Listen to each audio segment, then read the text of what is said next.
Today's event is special, and it's been an honor to organize it. As you will know from our website and the announcement in the newsletter, we've specially scheduled this event so that more international members of the Blake Society can join the live event. The recording, as always, will be available afterwards. So it's an interesting experiment, but also a necessary one, because it was one of the recommendations of the Blake and Race project, which we carried out last year, that we schedule an event at a different UK time. And this is it, our first different UK time event. Professor Hui Tsai is based in Taipei, in Taiwan. And today is also special because of the many strings that come together here. It all started with the Blake exhibition at the Fitzwilliam in 2024, which many, I am sure, will have seen. A member got in touch to alert me to of a certain review that called Blake racist. Li Hui got in touch as well, and her review of that exhibition found its way into Vala number 5, which we're going to send soon, but is available on our website for free, so please feel free to revisit. You will hear the full story from Li Hui in a moment, the full story about how this all came about and how we should think about Blake. Racist, not racist. Of course, there will be different opinions, and there is going to be a question and answer section, as there always is, at the end of the talk. In terms of housekeeping, there are no cameras and no microphones at present. The chat is open for your comments and questions. Today is about Blake's The Little Black Boy. We will have a talk about and a short musical performance of The Little Black Boy as well after the talk by Hui Tsai, and before the questions and answers, Katie Carr will sing her version of The Little Black Boy.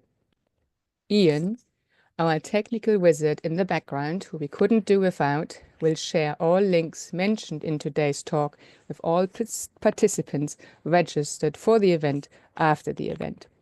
So the title of today's close reading talk event is Reimagining Racial Equality in Blake's Visionary World, a close reading of The Little Black Boy. And it's in response to Jonathan Jones's review published in The Guardian of the Fitzwilliam's exhibition that Li Hui will examine William Blake's The Little Black Boy as a critique of racial inequality. Li Hui, can you please switch your camera on and join us so that people can see you when I introduce you? So, Professor Hui Tsai received her PhD from Queen Mary University in London, and she works on Romanticism and 18th century literature. She is an assistant professor at St. John's University in Taiwan and has written on Blake and related topics. Li Hui is also an artist who has exhibited her work in Taipei. There was information about her show in one of our newsletters. And during the Q&A, which comes after Katie Carr's performance of The Little Black Boy, you will be able to ask Li Hui questions about her academic work as well as her artwork. Thank you. Over to you. Hi, everyone. Thank you for joining this close reading event. Today, we will have a close look at William Blake's poem, The Little Black Boy. It's a work that has a full debate over its representation of race. Some critics argue that it reinforces racial hierarchy, while other readers see it as a radical critique of the prejudice of his time. Our goal today is to examine the poem, its symbolism and historical context, to understand Blake's engagement with race and identity. Our discussion today responds to, sorry, I'm going to share my PowerPoint. Let's see. Let me see how it works.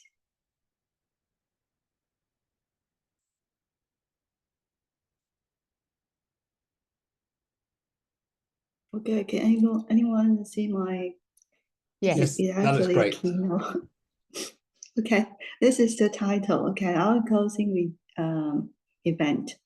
And this is my title because I am arguing that black is actually reimagining racial equality, right? You know, something else. This is my background, and this is the next slide. And I've been going to talk about the structure of the talk. Okay, there's something to be considered before we actually look at the point. Here is the historic context today, and I'll talk about the place of the Black society, and also the show of Black's world, which is called William Black's Universe at Fitzwilliams Museum. And I will talk about the Guardian Review, which is written by Jonah Jones. And then I will talk about the Black Race Project, which is launched by the Black Society, and I'm a participant there. And before we actually look at the point, I think we need to look at the definition of racism or racist. And then after that, we'll look at the point itself. And then we'll have the singing performer and the Q&A section. I'm proud to say I'm a member of the Black Society, okay? And there's a link to the official website. You can go there if you want to. And this is the exhibition at the Fitzwilliams Museum. I actually went there. I was happy with the show actually. But then I look at the Guardian's review, then I find out I have something to say. So I write a review and get it published in Vela. So we're going to spend a little bit more time actually reading Jonathan's review. Okay, I'm going to talk about two of his quotes. The first quote I will read. Now less is romanticism. What do we have from Black? A whole section devoted to his later religionless art, in which he creates quite conventional Christian imagery. This is a fair comment.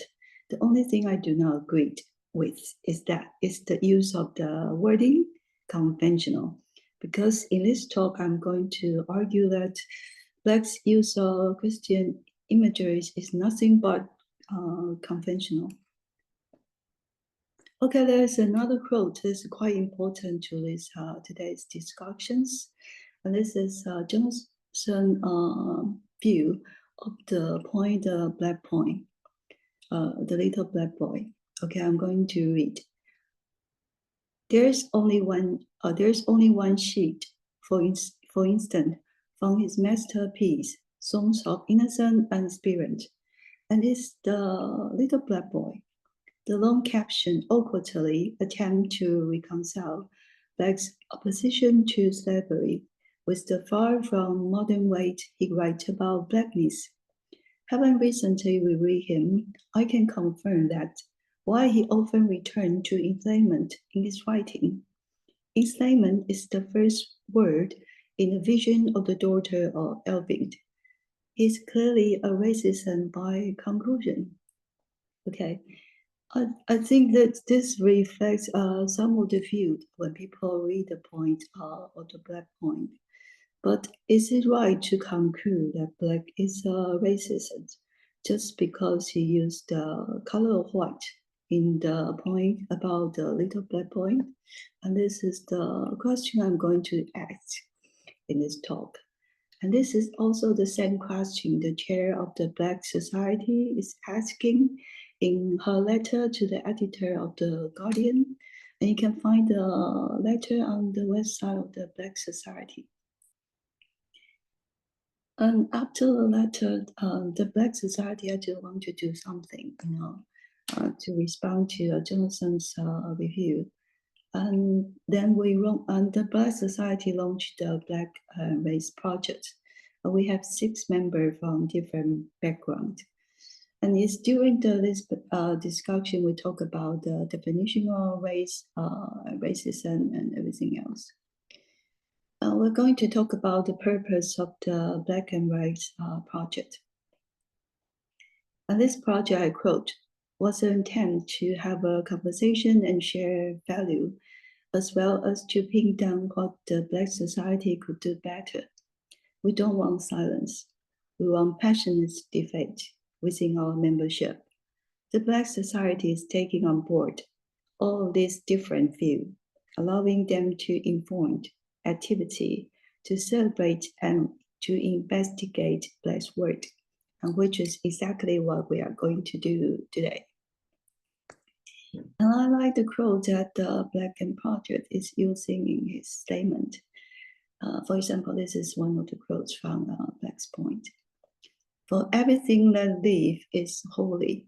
And I think it's very clearly it's saying that Black's, about Black's view of holiness or people's equality or any living things.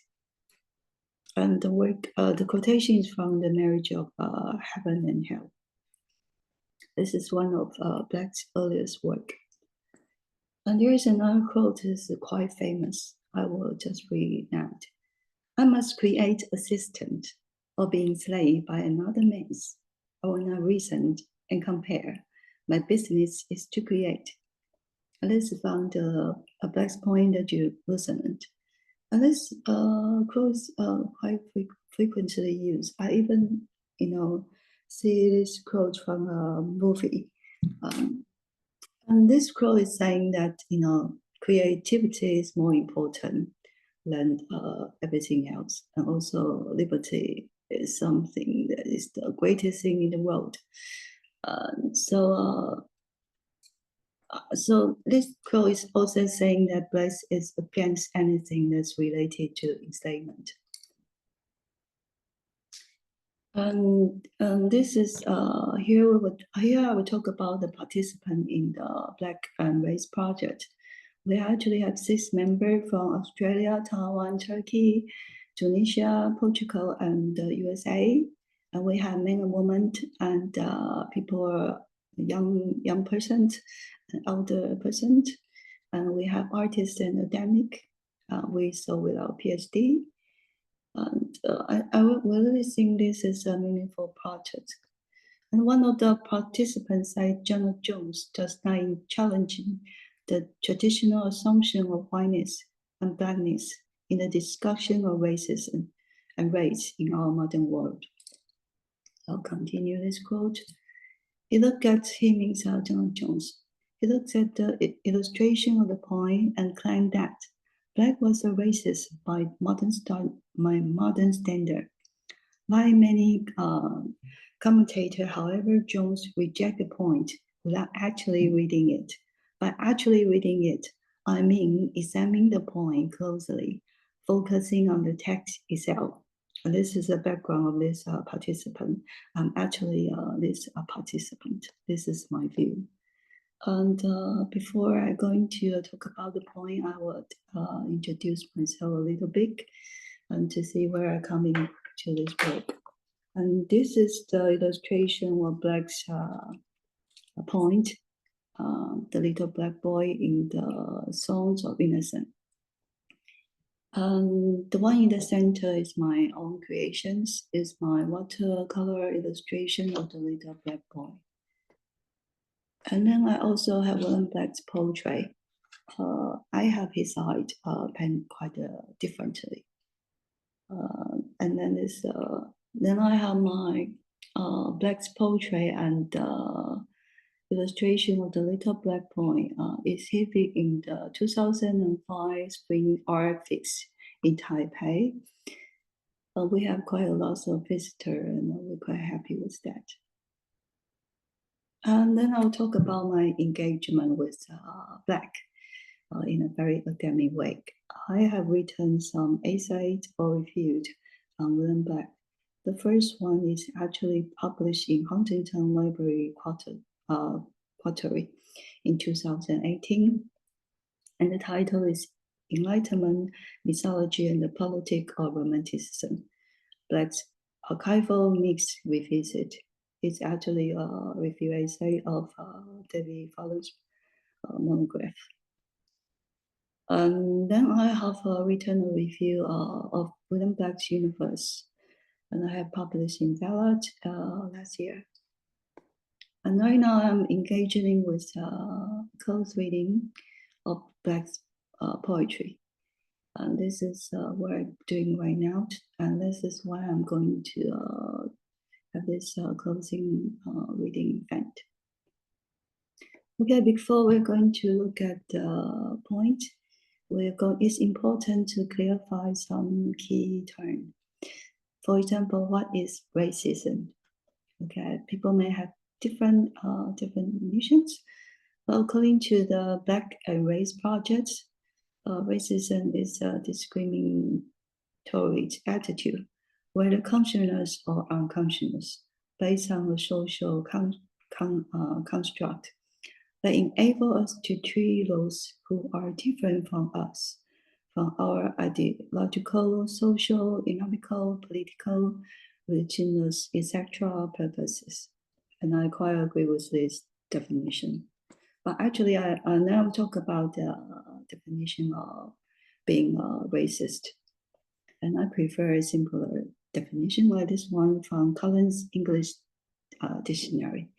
I will quote, if it describes people, things, or behavior of racist, it means they are influenced by the belief that some people are inferior because they belong to a particular race.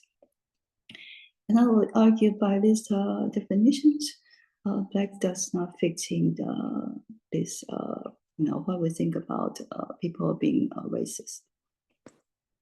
Now I'll talk about a bit of the background of William Black.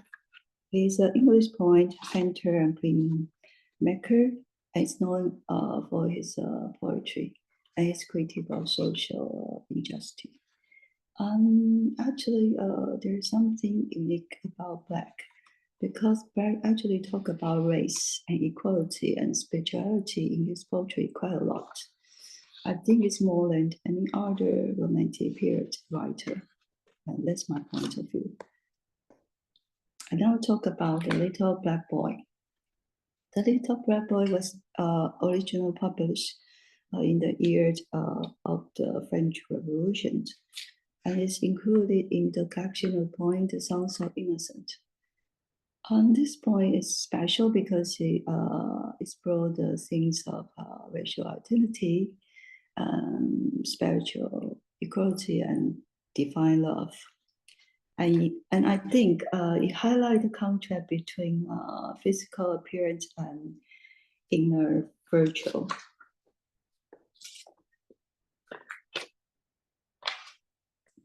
Here are some key points I would like to talk about when we are discussing the point.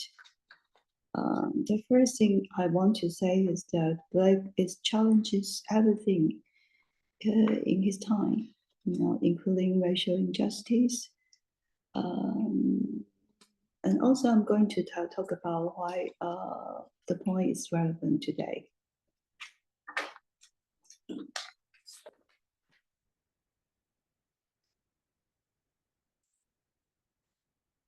Okay, then this is the importance of close reading. So I have included some key quotes from the Little Black Boy. I will read some of them. The first one is the little black boy, his own voice, and he's talking about himself. He said, "And I'm black, but oh, my soul is white." Okay, this is one of the key description of himself in the point. And we'll talk about the meaning of blackness and whiteness later. And the second quote is, "We are put on earth a little space, that we may learn to bear the thing of love." This actually is one of the saying of the little black boy's mother. Okay, so this not actually is the little black boy's voice, but it's relevant. We'll talk about this later. And the last quote is actually from the little black boy. He said, "When I found back and he from the white cow freed, and round the tent of God by them we joined." Here, the reference to he is actually the white boy in the point. And we're going to talk about that as well. So before we actually look at the points, I think it's important we look at the individual symbol. Like the first one is the black body. The second one is the white body. I'm going to talk about the relationship between these two because I think they are often overlooked in scholarship or any discussion of the Black's point. And then we'll talk about the skin color. I think that's the discussion of the skin color is what provoked the debate or the controversy. So we'll focus on that. But I think the critics have ignored the reference to the cloud in the point. And I think the cloud actually has a special meaning, and we'll come to that later, and it's related to the image of God in the point. Okay, then here's my perspective. Okay, I'll analyze the point as radical critics of racial hierarchy. And I'll highlight Black's vision of unity beyond skin color. And I'll examine how suffering led to enlightenment in the point.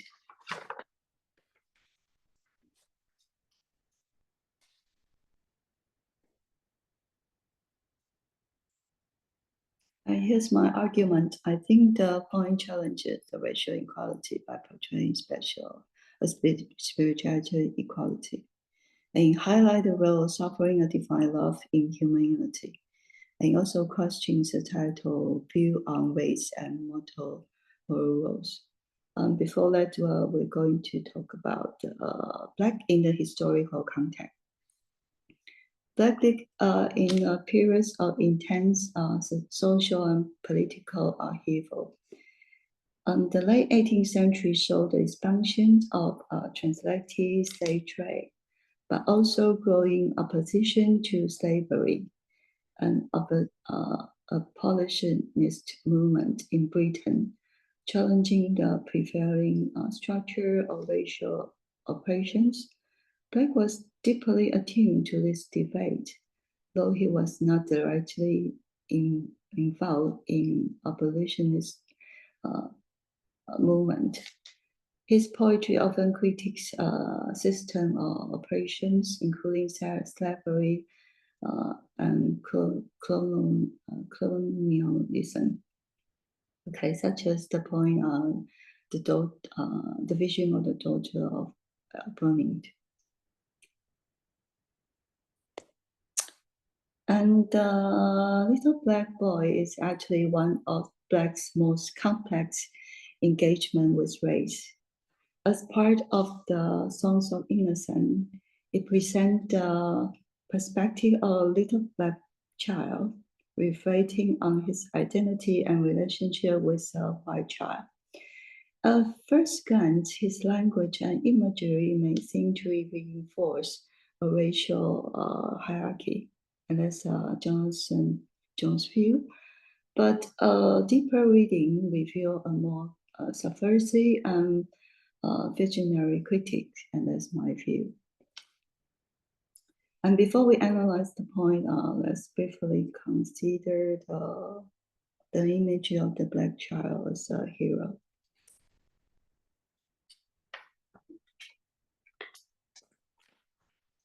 I'll talk a bit about the story of the poem here. The poem is narrated by a black child who records his mother's teaching. She explained that earthly suffering is temporary, and that in God's present all are equal. The child then envisions a future in which he and a white child stand together before God. Their differences dissolved by divine love.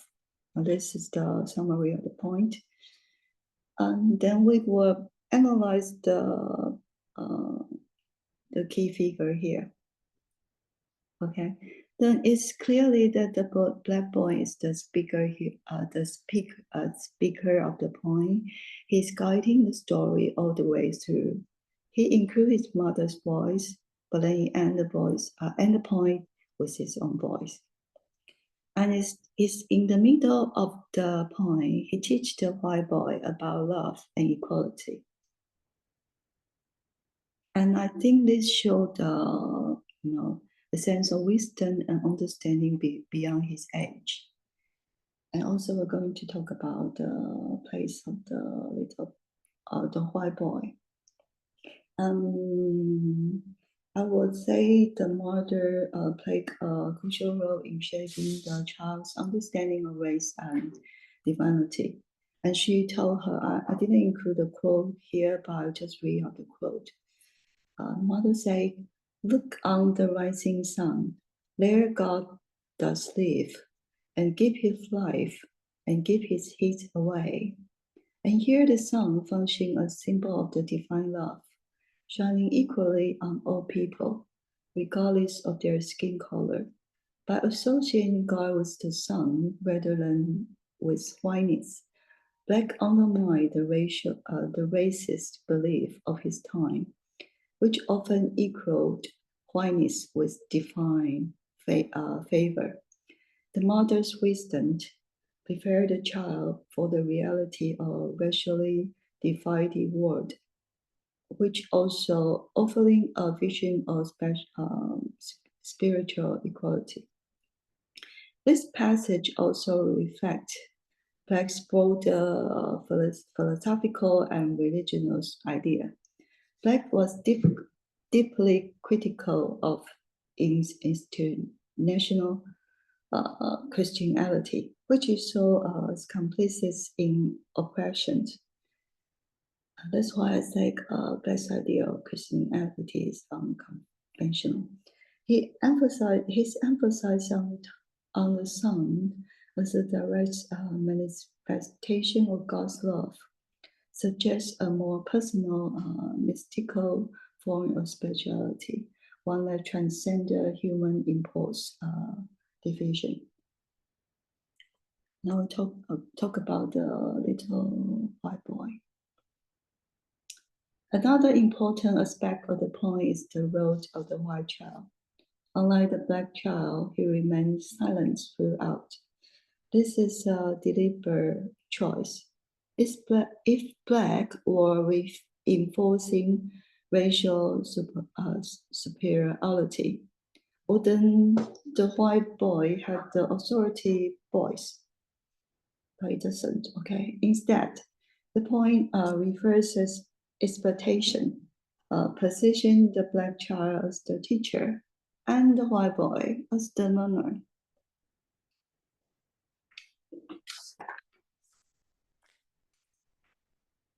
Okay, and then in the final, so I want to emphasize on the fact that the white boy does not speak at all in the point. He only listened and learned. And this is a reversal of the 18th century racial expectations. And that's why I think Black subtly critiques racial hierarchy of his time.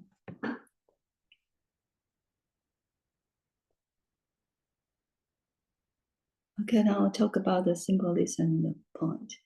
The use of the white color in the point, I think, is rather unusual because there's something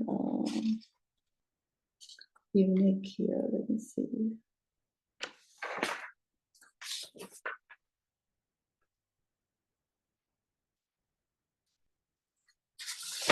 Okay, usually when we use the color of white, we will think of purity and peace. And not usually we would think about race. And the idea we only associate with race is actually a modern interpretation. I will argue, that's what I will argue. And I will encourage everyone to think of the color of white. It does not belong to the white people alone, because everyone can use the color white, regardless of your skin color.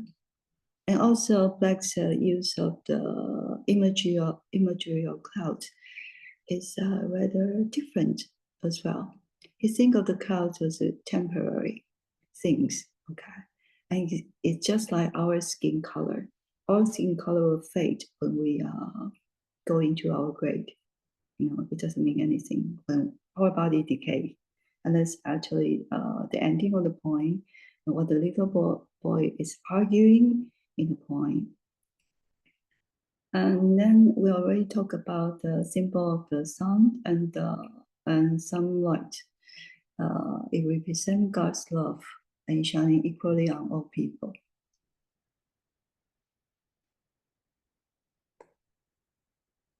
And I think we can expand our reading of the poem to see Black's idea on race. I think it's important to know that racial equality is a social construct, not a defined truth. And we actually talk about this in the Black and Race project.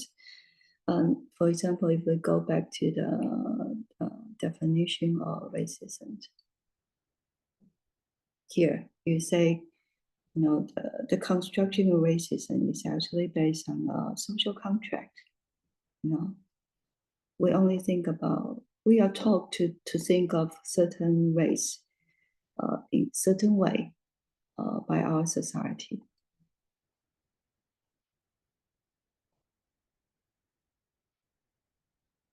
So I'll come to the Black's idea of race here. And the second point we can learn about from the point is that the Black boy envisioning a future of racial unity. I think he's saying better time will come, and also Black is anticipating the modern movement, that we have not done enough to make all people equal. And also we should think about how radical idea for the 18th century is still relevant today.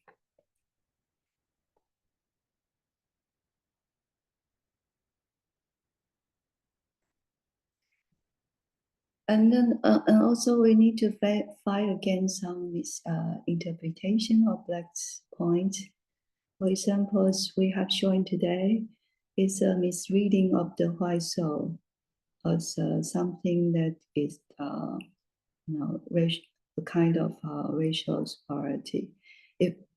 I think it's wrong to say that, anybody can have a white soul. That means our soul is pure as anything. That is beautiful, because we think of the white color, in a great way. But I don't think we should always associate the white color with white people, because that kind of thinking is politically incorrect. I would argue that. And we'll talk about John scripting the review. And now I'll talk about some reference to the contemporary movement like Black Lives Matters. I think it was during the past few years, we have heard something like the movement Black Lives Matter that happened in the US. And I think we are all connected to that, because everyone's life matters. It's not just Black people or white people or people of different race. So I'll come to my conclusion here. Black's vision is that, if I would say just in one sentence about Black's vision, I would say is that race should not determine people's worth. And I would say the point itself is a timeless call for justice and unity. And I think it would be great to hear about what everyone think about the point. So we'll have open discussions. And just before our Q&A, we'll have a singing performance from our special guest. Thank you. Thank you, Li Hui. Yeah, this is the interlude or interval. I don't know how we should call it. Thank you very much for your talk and the many strings, I should say, to stick to my own words, that you wove together. And so next up is, for the Q&A, is Katie Carr, who you can see already, a British singer-songwriter known for blending historical storytelling with original music, and she will perform her interpretation of the Little Black Boy. Katie has released 6 albums and is planning a double album inspired by Blake's poetry, as well as a project marking the bicentenary of Blake's death in 2027. Sorry, over to you, Katie. Thank you so much for having me. That was a fantastic talk. I enjoyed every moment of it, and it's such an important poem in Blake's collection of songs, from songs of innocence and of experience. And I'm creating music for every single poem. So thank you so much for inviting me to come and sing this wonderful poem to you that I've put to music, The Little Black Boy.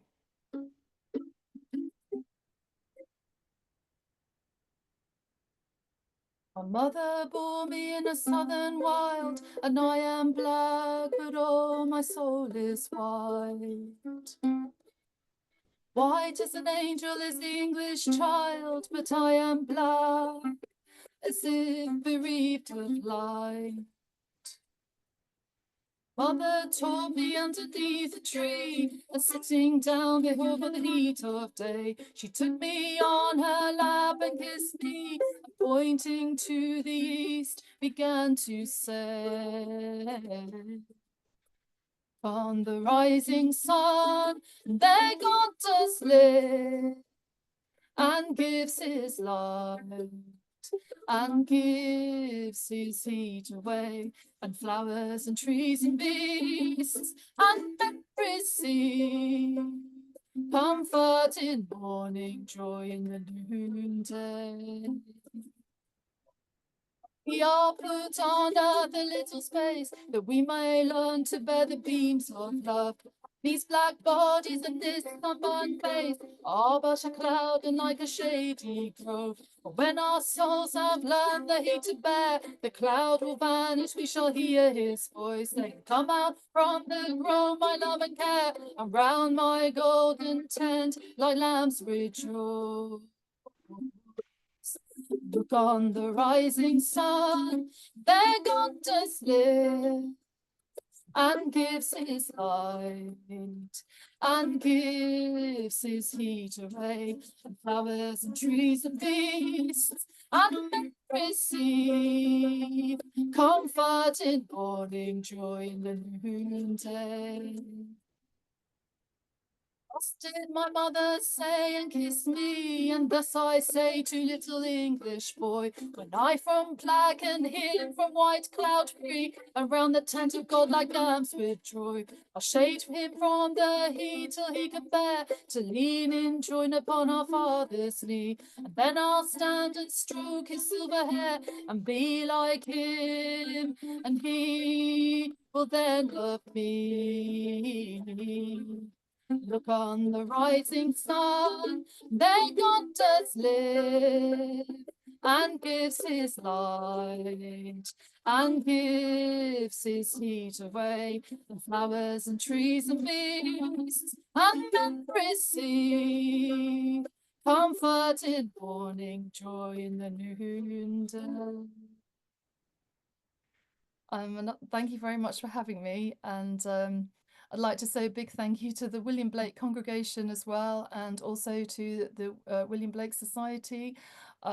We did a wonderful concert at St. Bart's last year. I don't know if anyone went to it, but it was wonderful to perform these songs as a debut performance. And yes, similarly, we're going to be doing the double album for 2027. It's so exciting, and what a joy to be with you today. And please keep in touch. It's just great to be able to play. I know I've got a funny background here, so you may not see my ukulele properly. No, we have seen it, Katie, and thank you so much. So please, let's give Katie a clap. Thank you very much for sharing your version of The Little Black Boy. And please stay with us, Katie, for the discussion. I've cut and pasted. I'm going to, Zoom wouldn't allow me to do it all in one. So you can see the text of The Little Black Boy in the chat. And I'm inviting everybody who's present to appear and ask or engage with what Li Hui has presented to us. So I'm just going to navigate back and forth between windows. So there is the poem in the in the chat, as well as a link to the William Blake archive where you can explore or find the little black boy. So people are appearing, wonderful, and I see more members of the Blake and Ray's project. Are there any comments or questions for Li Hui?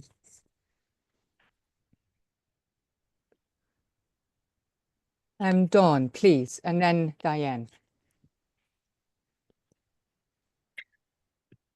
Hi, it's so good to be back in this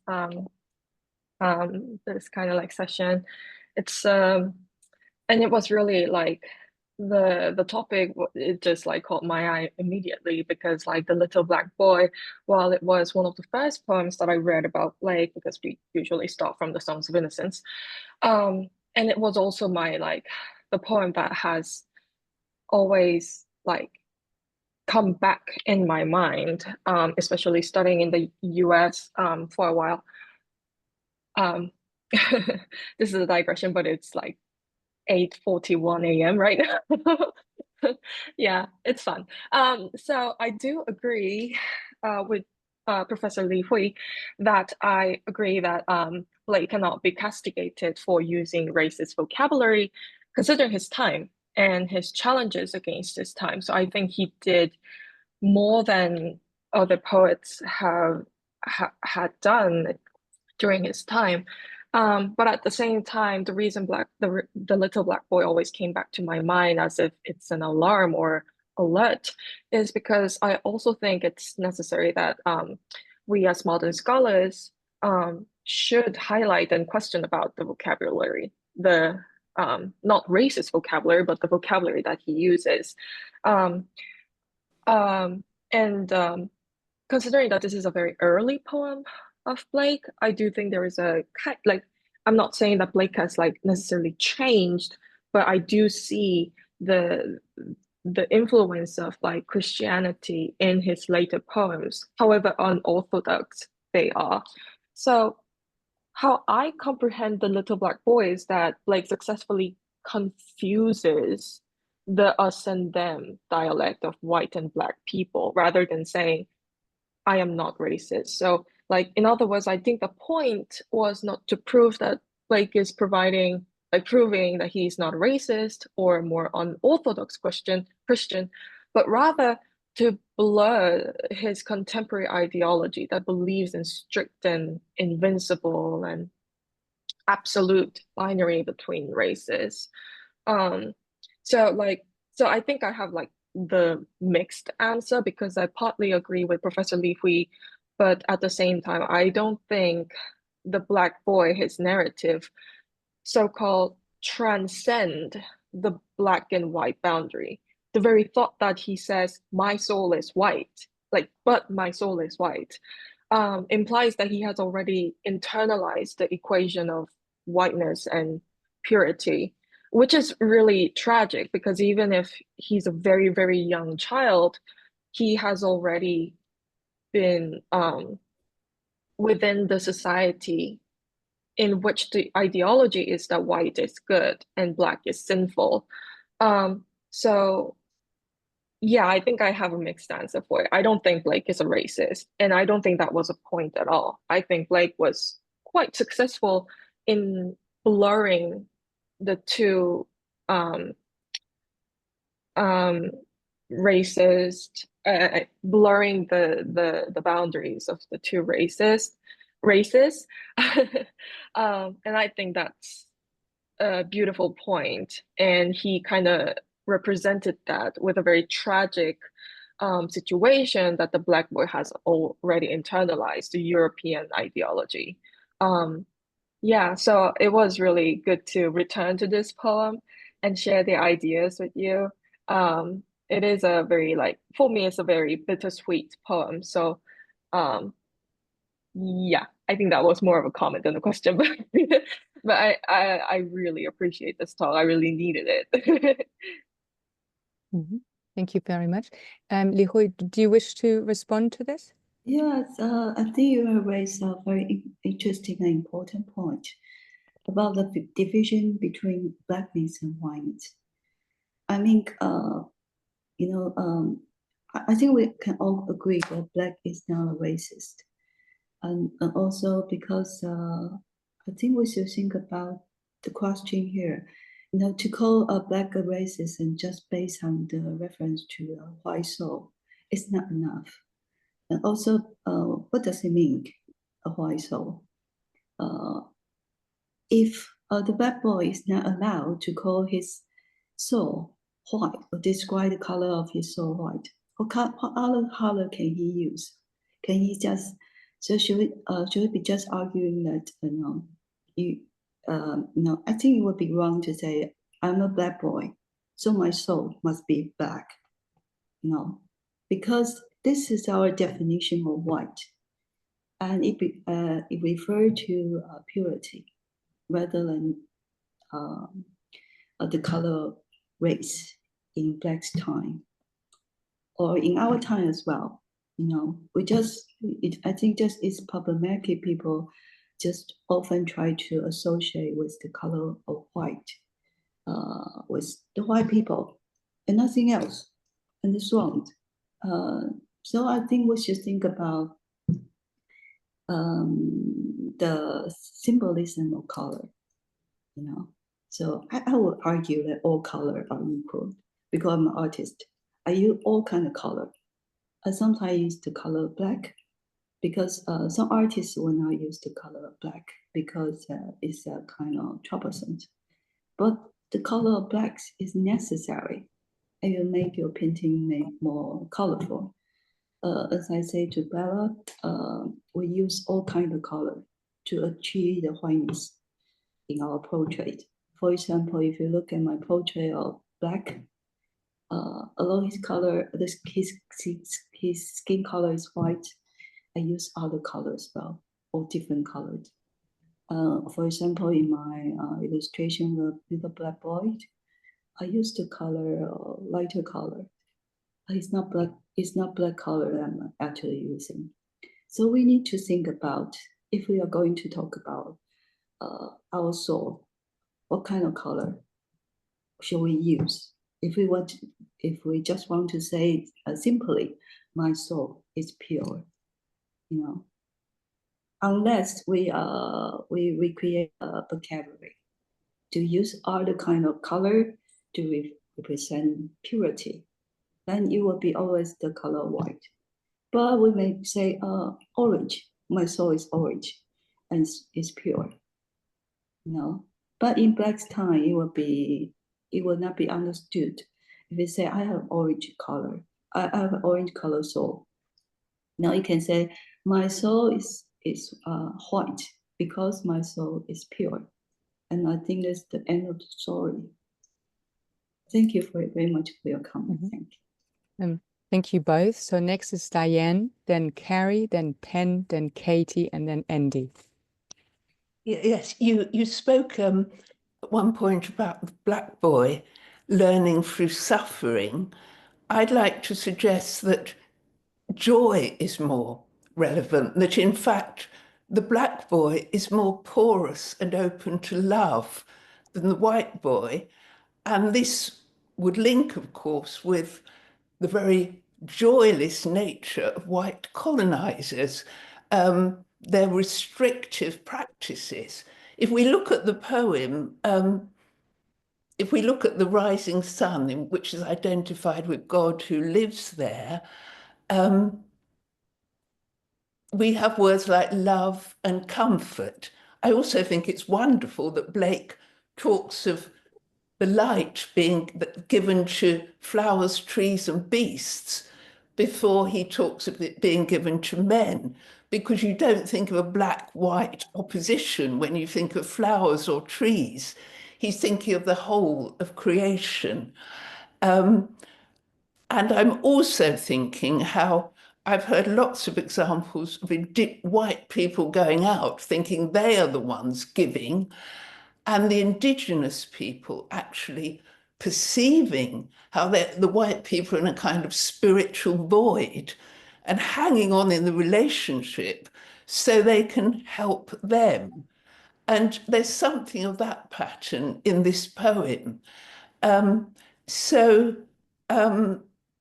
it's also very interesting to think of love as scorching, as difficult to bear. I think that's quite a revolutionary idea within this poem. We often have a very sentimental idea of divine love. And I've no doubt that indigenous cultures with their rituals, their communal sensibilities are often better able to deal with this. But going back, the black boy is the one who initiates. If you in the last verse, and the white boy has to learn to leap with joy. That's what he has to learn at the end. And the last two lines, I'll stand, the black boy, and stroke his silver hair. There's an ambiguity whether that's Christ or whether he's stroking the white boy's hair. But whichever, it's an act of love. It's a positive act which changes the dynamic, because then the white boy will love him. So I very much see the black child as the leader and the spiritually superior one in this particular poem. Thank you, Diane. Hui, do you wish to? Yes, thank you very much, Diane, for your comment. And I think you raised a very interesting point about the sunlight and God's love. And I think Black's representation of the sun and God is actually a criticism of the idea of Christianity. I think Black had done this a lot in his other point. He identified with Christianity, but at the same time, he's not satisfied with the way the church or other people are doing. And I also think it's interesting he described the idea of love being unbearable.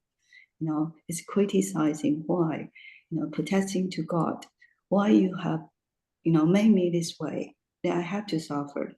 It made me unequal at first, and then will be equal with other people at the end. But I'm stronger than other people, so I can protect the little white boy. In this point, the little white boy is actually weaker than the black boy. He doesn't speak, he's silent. And at the end of the poem, he's kneeling down before God, and while the little boy stands.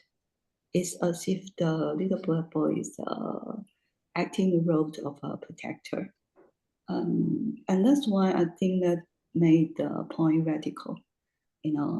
That people has a voice, and he also being given the stronger role in the point. And he actually challenged the idea of Christianity. He's protesting to the God. So I think that's what made the point beautiful. Thank you. It's Harry next, please. Myself, yes, I'm unmuted. Where shall I start? I'll start, in fact, by thanking Katie for singing The Little Black Boy, because I only know one other musical setting of The Black Boy, and that's by Virgil Thompson, who round about the early 50s wrote a set of 5 Blake songs, which includes The Little Black Boy.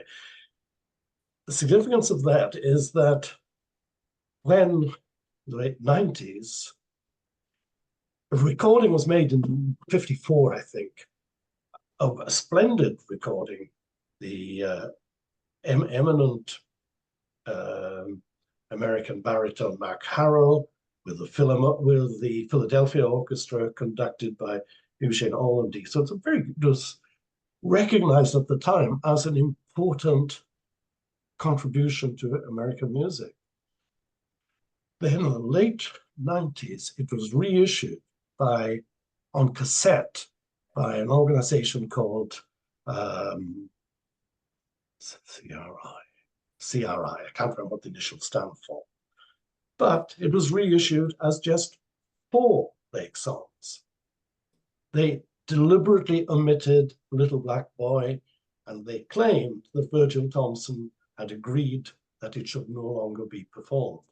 This was not true. Thomson was very angry about it. He'd spoken to his black friends and they said, it's not racist, don't be silly. But it was, the song was suppressed. There are new recordings of the 5 Blake songs where the Little Black Boy is included. That's a curious incident of how people approached Little Black Boy and its topic in the late 90s. And curious thing is that Virgil Thomson, was at Harvard with Foster Damon. They were university friends.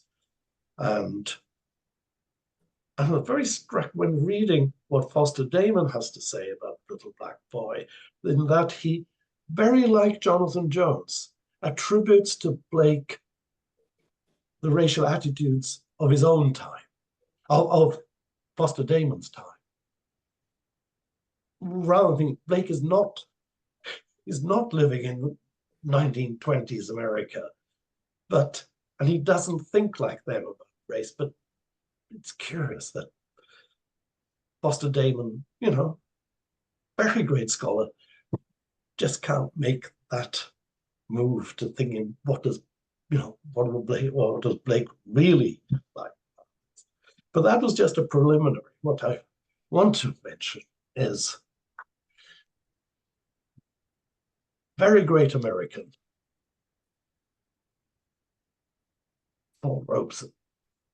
In 1935, Paul Robeson recorded The Little Black Boy. Not a musical setting, just a spoken word recording. It's very strange. He long stay in the recording studio, recorded a number of songs, and then apparently there was time left over at the end. We can fit in another recording. What do we do? And he recited The Little Black Boy. I think he recited it from memory. He had committed the whole poem to memory. Quite extraordinary. But that's not just it. This is an amazing thing. Can you see it? Mm-hmm. Is it clear? Shall I move it, bring it out of its folder so it's not reflecting? It's a page from an autograph album, signed by Paul Robeson and by Larry Brown, his regular accompanist. And then underneath his signature, Paul Robeson has written, get it right, my mother bore me in the southern wild, and I am black, but oh, my soul is white. Isn't that amazing? That means that this very great man was destroyed by the American state,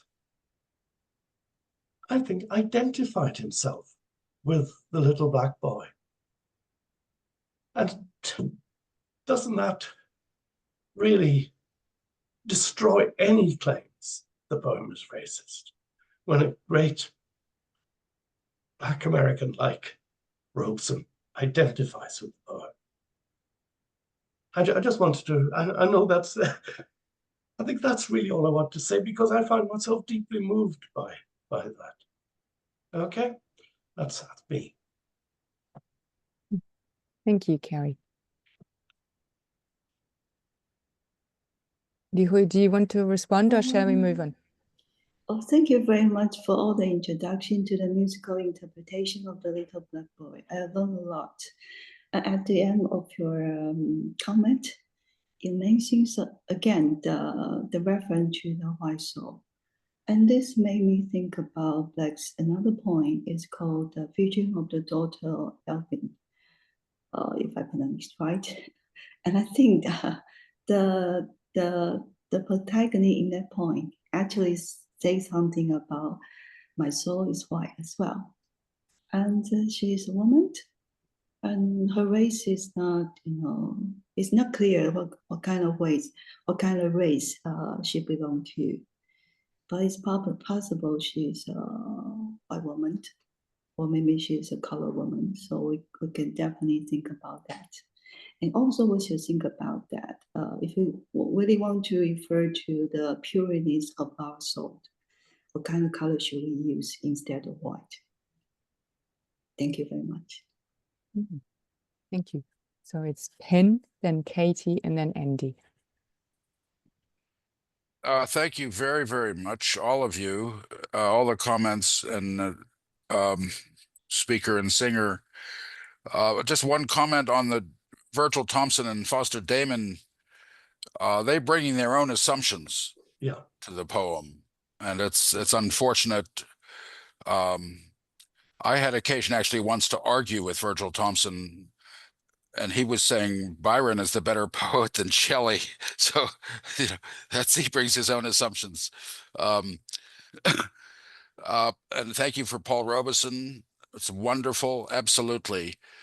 Oh, my soul is white is within the constraints and definitions of the society. And he's saying that my soul is just as good as yours, as anyone else's. Thank you for suggesting that. I think that's what you were suggesting.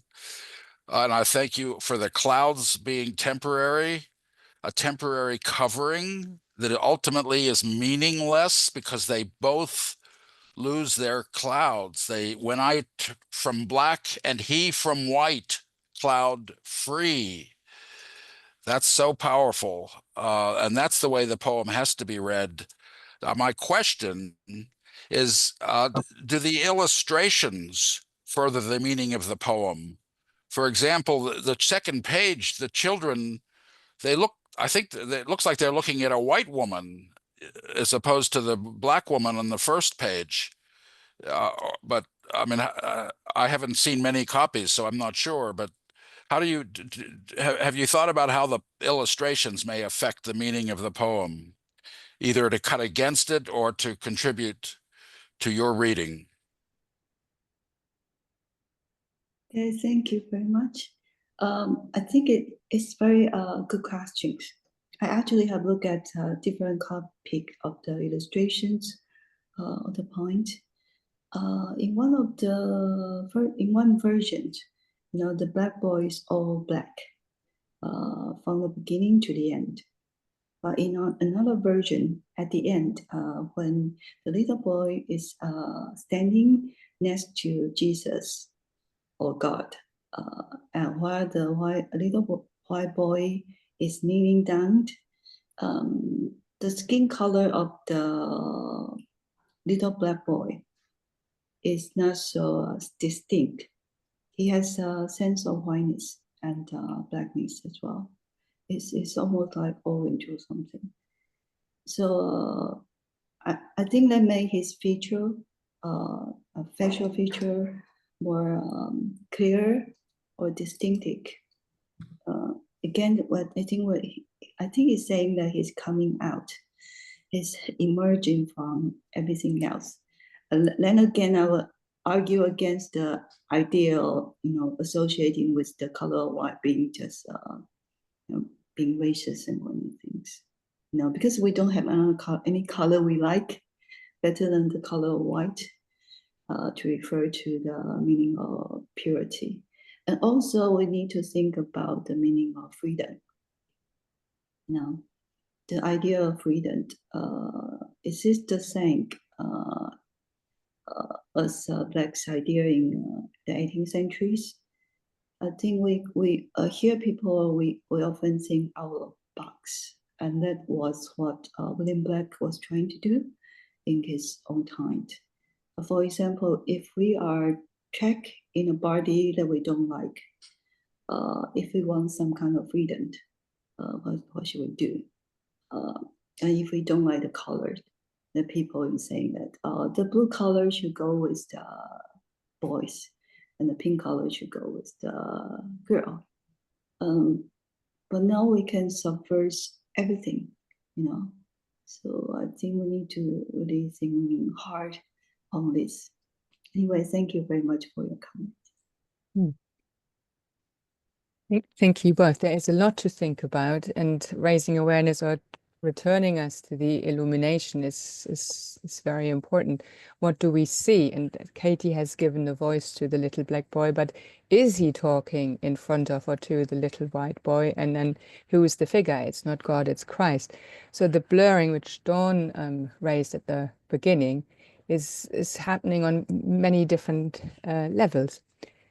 So Katie, and then Andy, and then Carl, please. Thank you very much. I'm so glad that you liked my rendition of this and the musical interpretation. And I was just blown away with all the comments, especially Kerry's comments, which really made me have joy inside. I just would like to say I'd like to just make a few comments from learning the song directly from the lyrics rather than from an academic sense. So obviously it's an 18th century poem, and the little book in which a little black child attempts to figure out his place in the world. And this is and obviously the next, which is the spiritual afterlife. I think the poem says that race will cease to matter when the speaker is united with God in the afterlife, which I really felt that when I was learning the lyrics. And the poem also argues that divine love, as Diane said, transcends race, and that all races are equal in the eyes of God. It really is a celebration of a young child, regardless of race. I mean, I think when you look at the voice, it's just like a celebration, his love for his mother, his love for, there are allusions to Africa, and the boy himself states that though he is bereaved of light, his soul is white. And black as symbolic concepts, with whiteness, light, that is the absence of darkness, being associated with goodness, purity, and love. So I really get that, William Blake's character is adorned with love. Obviously, he's a child, so he may not know the confusion and the suffering that the world will offer. But in the Songs of Innocence and of Experience, we are celebrating the divine innocence of childhood. And this is prior to the Songs of Experience. This is part of the Songs of Innocence. So learning the lyrics, the idea that of God's love is beaming through, and the speaker's sunburnt skin that becomes a mark of his closeness to God rather than a source of shame. And in reality, obviously, having dark skin has nothing to do with being sunburnt. Okay, that's the point. And Blake is trying to make the point with his imagery here. He's such a clever poet. He's a prophet. He's somebody who's celebrating life rather than death. But he's also saying, the mother's story here as well, which concludes with the idea that identity is only temporary. Blackness or whiteness are just clouds. And that's so beautiful to sing, and that people wear, that clouds people wear during their life. So it's almost like a piece of clothing. I just wanted to create a song, a melody that would just express all of this beauty.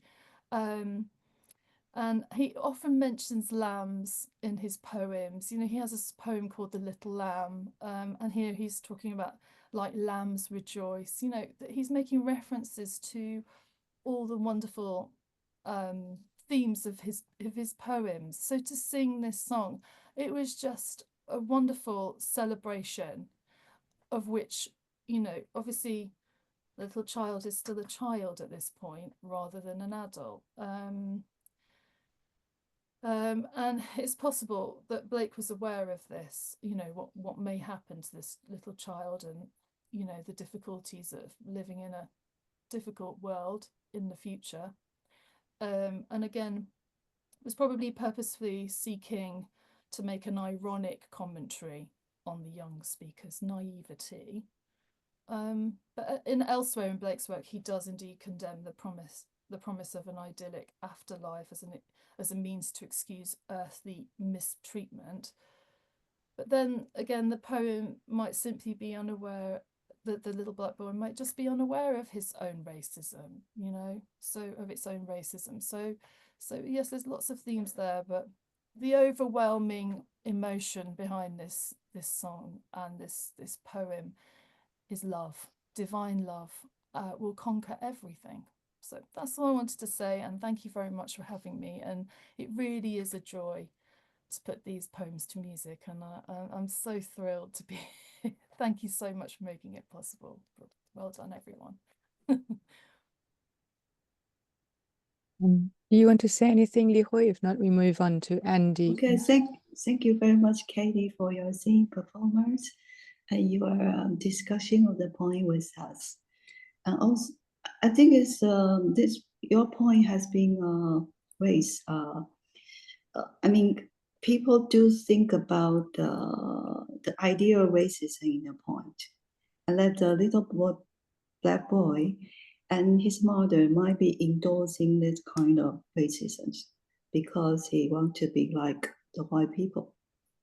But I would argue that William Black is actually using the point to attack the idea of racial ideology at the time, because what the points show us is that it's unfair that Black people have to suffer, you know, during the lifetime. The only thing they can hope for is that they will be made equal after life, and it's not right here. And I will say also we have to distinguish between the little black boy's voice and his mother's voice and William Black's own voice. They are not the same. And I think it's also we need to ask, is it fair to say if I choose another way to fight against racism, it means I do not stand up and physically fight against the society? Will I be totally wronged? You know, if I just suffer and I remain silent, should I be blamed for all my suffering? I don't think that's fair. You know, because we all have different kind of personality. Some people are milder, some people are more aggressive, and we all have our different way to deal with the political injustice. And if you say something is wrong, and if you point out that, and I would think that the little black boy is not actually endorsing the racism of his time. It actually thinking, look, there's something wrong here, you know, why you know, Almighty God, am I suffering at all? This is wrong. You know, my mother tell me to bear with this kind of injustice. Maybe I'll listen, but God, you better do something better here. And that's the message I'm hearing from the little black boy. Thank you. Andy, please. Hi everyone.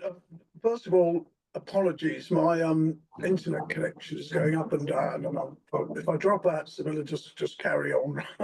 But and also because of that, I may have missed. Well, I missed a bit of the original meeting and some of the discussion. So this may have been covered in depth. I don't know, but I really wanted to ask about why was Blake against racism? You know, we expect him to be, but why was he? And what I mean by that is that he was writing at a time where, you know, with the not emergence, the consolidation of an Enlightenment view of things, where we talk about our relations with one another in terms of, you know, an original social contract, which is you know, a kind of imaginary thing that the philosophers thought up. But nevertheless, that becomes the basis of our relations with one another in society.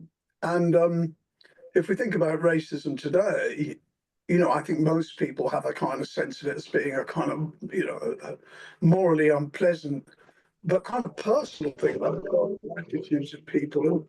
And the reason I'm saying all this is because, you know, you can have an attitude towards racism that comes from an anthropological, kind of natural point of view of talking about where the attitudes come from. basing your morals on that kind of thing. But Blake wouldn't have done that. That's the point I'm trying to make. I mean, in the sense that many of the attitudes people have today are often inherited from a Christian culture, even by people who aren't Christians, even by people actually who are atheists, even by people incredibly critical of Christianity. So my question is really, what evidence is there in the poem about where Blake is coming from in his anti-racism? Not whether he's anti-racist or whether he's consistently anti-racist, but what is I expect, it's rooted in his religion and the original concept of Christianity as, a brotherhood of a creation of a community. And the attitude of early Christians towards slavery is extremely interesting. We know that by the Blake's time and before that, many Christians supported slavery, but of course many opposed it.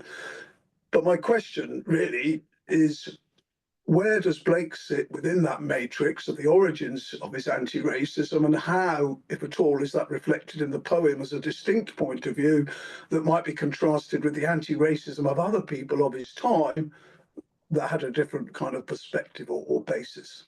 Thanks. Thank you very much, Andy. It's a very big question. I think we need to explore other writers' writing to decide what is the origin or Black's anti-racist attitude come from. But all I can say here is that Black is really unusual in his representation of the Black people. And also, I think in the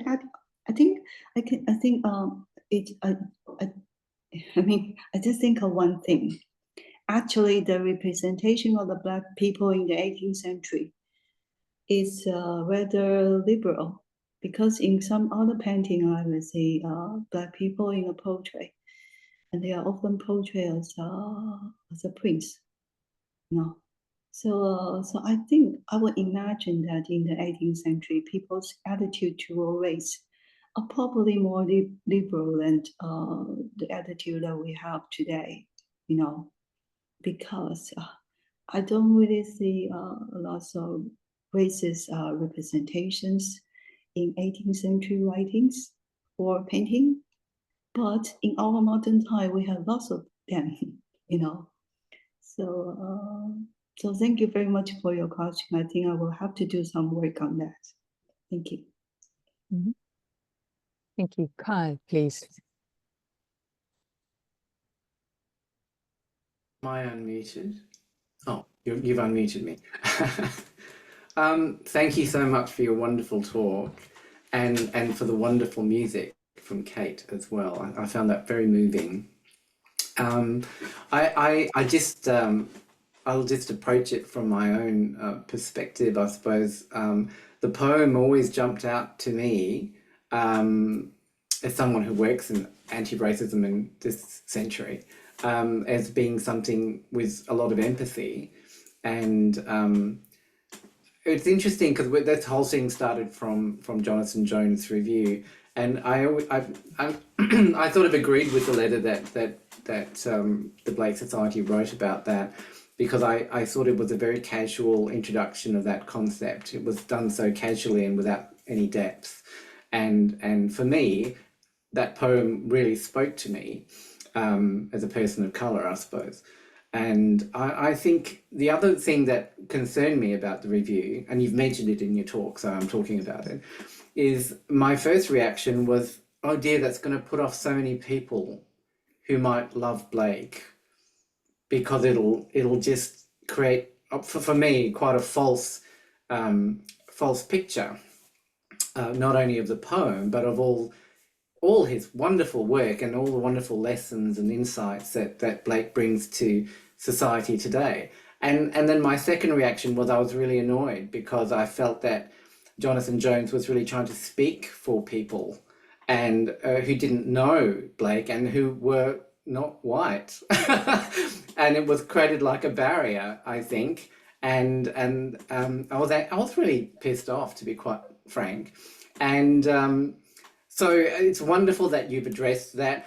the second part is like, for me, I've always assumed, and I think most people would, that that poem was written for a white audience. I mean, it seems to me that he was not, it seems to me that it was written for all of his work. He saw his audience as fairly white. So in that context, it was quite radical for the times. And I think that really created a lot of empathy for me. It sort of attracted me into Blake's other poetry. So I think that poem is a really wonderful doorway for people who don't have, who don't come from a culture of Englishness, I think.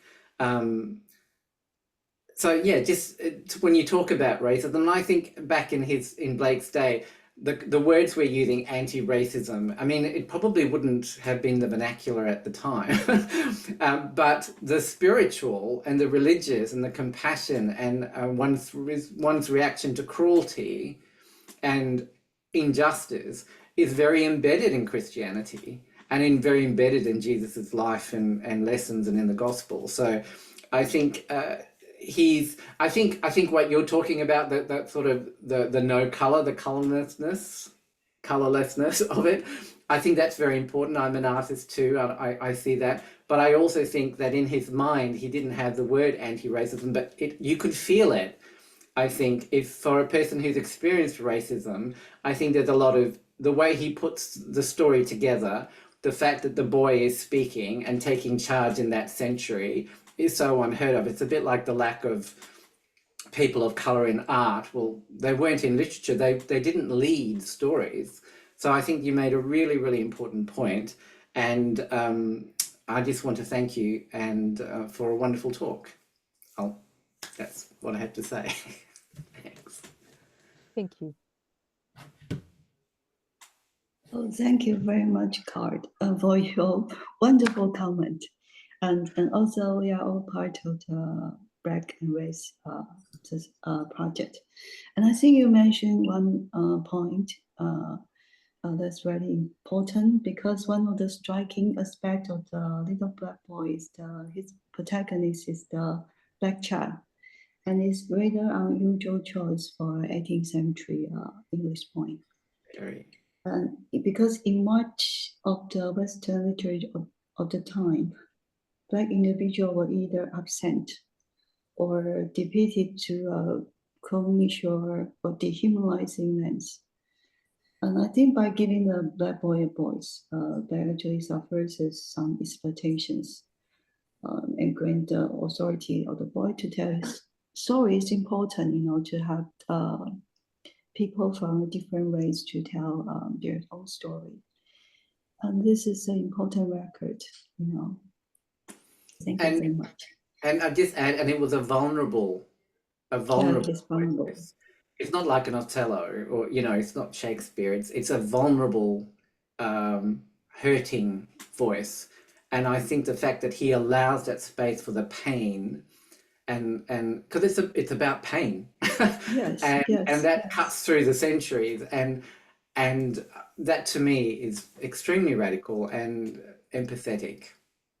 So, yeah, I think it's important, the idea of pain and pleasure are all missing together in the point. yes. And I think the little black boy has his way to deal with his suffering, but he also questioning God. And in that way, he's being radical, Yeah. because he's only a child, but he dared to challenge God or the ideal, race in his time. And if you look and I would say Black is even more radical than the little black boy. Yes, and I'll just add another point for Sibylla. There's there was criticisms about. I think when we look at that poem now, it hits a raw nerve of what people talk about today, which is internal racism, and I think that's not quite the correct lens. And even if you did use it, there's a lot about internal racism, which is still about surviving racism. So there are things we take on as victims of racism that may not be politically correct and may not be suitably empowered enough for the progressive virtue signaling voice, which I think Jones really represents. But it shows a lack a lack of respect for what vulnerable people do and play along with in order to survive racism. And so I think the poem recognizes that. Anyway, thank you. I think you are completely right, because we are talking about being victimized. And sometimes when that happened, people have no way. For example, if you are being bullied, and in order to survive, you'll probably say nothing at first. It's only at the end that you will know you need to fight back, or otherwise you'll die or something. So it's all about being survival as a Black person in the 18th century. Thank you. Thank you. Thank you. Thank you all. We are nearing the end of the event, so I'll wrap it up. This is not the end of the conversation. Do join the Blake Society. We're doing important work and we're having important conversations. And I think that stood out for me today. It was a close reading event. There was also feedback from the Blake and Ray's project. Close reading events focusing on one image or one poem work really well. And I was struck by the depths of the and thoughtfulness of the comments, questions and responses of this event. And also what we take away from it is something to consider. So why is it important to talk about Blake, about this poem in particular? How is it relevant to the current discussions about racism and the pain of racism? The silences and the words that we have in the poem. And I was thinking of Wordsworth's We Are Seven, which is also about pain, the death, the absence of the dead siblings. And this boy here, he gives a voice, a white man gives a voice to a Black boy. This voice, this very powerful, intelligent mind navigates between the memory of his mother's words and projects, I think, a conversation that doesn't actually take place, not even in illumination. If we look closely at their standing, he's facing, looking at the viewer. And this voice is rather lyrical, and that takes us back to Katie and how this event came about. People coming together and sharing in a conversation of something that concerns all of us. And in the different facets and aspects of the conversation, there's more information on context about Blake's attitude, but just keeping it very close reading, spirited. The voice, the lyrical eye that we hear is strong as well as fragile, and I think has touched us all in different ways, shedding our colors and preconceptions and thinking about what connects us. And this is what this conversation, of all its strands, Katie giving voice to the little Black boy, Li Hui giving voice to the different aspects of the poem and its complexities, as well all of your voices engaging and responding to something that, to repeat myself, concerns us all in these times, to be, I don't know, to be aware of what's happened in this moment, in this event. So I thank everybody for their contribution and time. And have a good rest of your days. Thank you so much. And stay in touch. Okay, thank you very much. Yeah. Everyone Big of for applause attending. to Hui Tsai and to everybody. Thank you.